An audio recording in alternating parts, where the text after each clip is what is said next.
ladies and gentlemen. It is not Alex Jones saying this as I look at Infowars.com. Mainstream media is quietly announcing U.S. Army to patrol streets to deal with the American people. They actually say, we hope we don't have to shoot you, in the Army Times and other publications. They're quietly announcing this is martial law. Bloomberg Financial headline, link at Infowars.com. Bush seeks dictatorial power in bailout. All by design. We got the IMF World Bank documents. We warned you. This is it, ladies and gentlemen. This isn't a joke. This isn't a game. This isn't a drill. This is toe-to-toe info war with the New World Order. They've got control of the federal government. They're going to claim you owe these trillions of dollars. They are going to rape you financially. And I've got Politico here reporting, ABC News today reported that foreign banks will, quote, be bailed out. That means just your whole future is being signed over to them. This is not a bailout. But it doesn't matter. A lot of you want to keep laughing about all this. You want to giggle and smirk. You don't know they've really built FEMA camps. You haven't been to the urban warfare drills like I have, where the troops are trying to take your guns. You haven't interviewed police chiefs who Delta Force tried to secretly bribe. This is what the Nazis did in third world countries. They would go in and buy off the local governments. They've done that now here. In the 8 or 9 minutes we have left with Jim Marrs, I hope everybody will visit Infowars.com, PrisonPlanet.com, get his amazing book, The Rise of the Fourth Reich. Because it gets into, we probably covered 5% of what's in the book. It is such an amazing book to really understand what we're facing. The group that put Hitler in is the group now in control, and they're using that model minus the racial politics. They use the more divide and conquer British model there. In closing, the COG, continuity of government, national security state, in your words, using those terms for the film, get into that, Jim, and what their end game is, the population reduction, what they're going for once they get their world fascist government. Well, during the Ronald Reagan years, probably while Reagan was recuperating from being shot, he signed a secret executive order that created a program called, innocuously enough, called the National Program Office.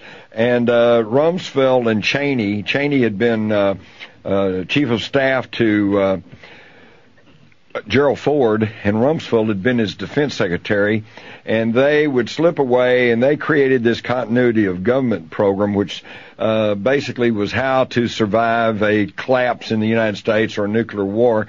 One of the awkward problems they faced was, what about Congress?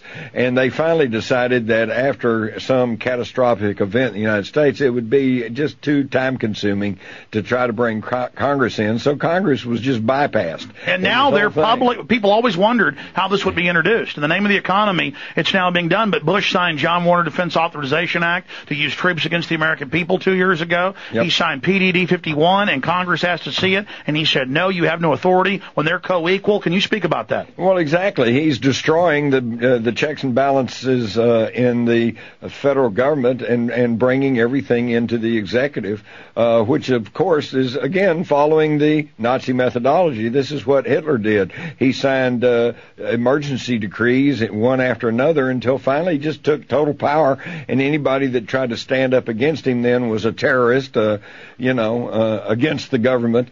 And that's important for people to understand. What the Nazis did when they killed dissidents, when they killed homosexuals, when they killed gypsies, when they killed trade unionists, when they killed the Jews, this was all under the color of law. And it was setting precedents, because once they really got going, it was about stealing the general public's land and money. And they're like, hey, I was with you. And they're like, no, you're not. We're here to predate on you. In the 30s, the National Socialists gained the support of the middle-class Germans and commercial Germans because they portrayed themselves as conservatives. And they got the bulk of the commercial people behind them. And then by the time these people figured out that these are not the people we want leading, it was too late. And I see the same thing happening today. Now, I want to go back because, the eugenics, the family planning, this was all set up by German PhDs out of areas in Germany. Then they linked up with the British eugenicists, and then that really flowered in the U.S. So all this social engineering, the human genome, the head of that just got in trouble calling black subhuman. He's, of course, a Nazi, basically. Break that down, what the master plan is, and speak about eugenics. Well, if you want to know what the overall master plan is, all you have to do is go back and read the work of a British Fabian socialist who wrote a book in 1947. This fellow's name was Eric Arthur Blair, but we know him better as George Orwell, and he wrote a book called 1984, and in there I think he laid out the game plan for these global fascist socialists, and that is to split the world into three economic blocks. He called it Oceania, Asiana, and East Asiana. Today in the real world, it's the European Union, the soon-to-be North American Union, and the future Asian Union. And, of course, he was British intelligence, so he would know that. And connected to the aristocrats. He knew what the game plan was. And so the idea is they'll have these three economic blocks. Everybody will be computer chipped. They'll be followed. They'll be surveilled. Everybody will be there will be no freedom except the freedom to go to work and pay your taxes. And one-child policy. Yeah. Through the water and food, they carry out soft kill operations. Can you speak to that? Yeah, exactly. This is what they're doing. This is what they're doing with the drugging down of America with fluoride and with aspartame and with other deadly. And it's all over a 100-year-old public German plan. Exactly, which they laid out, and then what was written about in a very popular book in 1948 called 1984. And the Germans in World War I and World War II said, we'll break off the Southwest. They taught the Mexicans about Aslan, their mythical kingdom. They attacked the U.S. in World War I and World War II, and nobody even knows Mexico, on behalf of Germany, attacked the U.S. That's true. That's true, because nobody knows history, because our education system has been dumbed down, going all the way back to the National Education Board, which was created by John D. Rockefeller, one of the architects of this national fascist global system. You do have to hand it to them, though. These people really got their stuff together. Well, they're not stupid.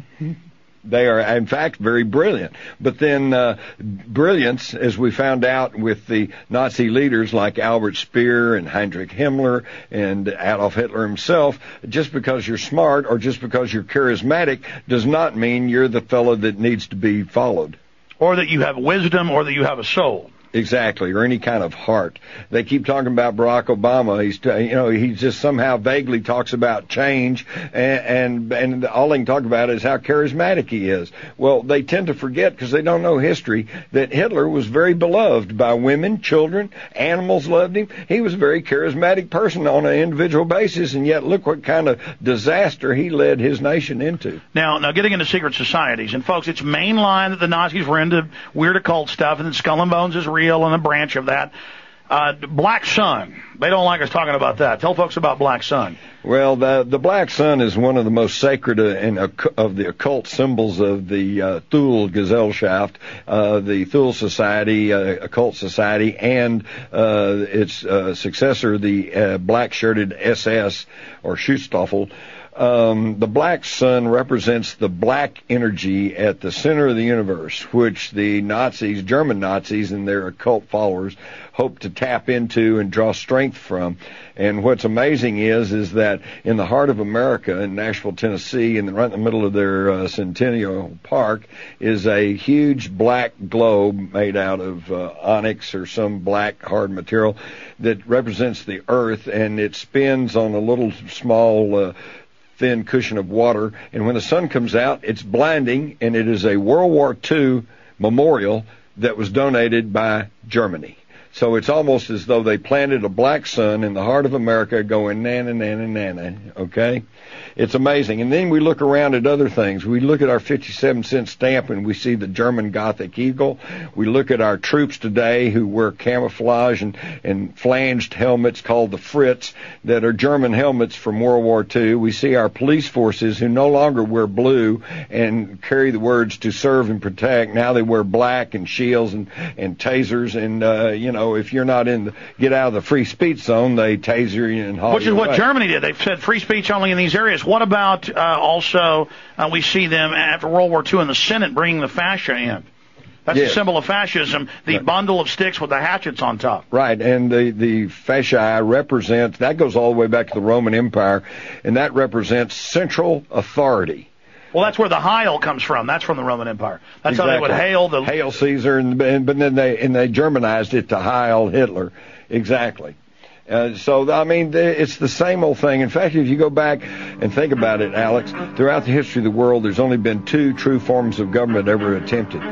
Briefly in ancient Greece and briefly in North America, they tried participatory democracy, but both of those finally fell away, and we went back to the one true form of government occupied that's taken over in the whole history of the world, and that's central authority.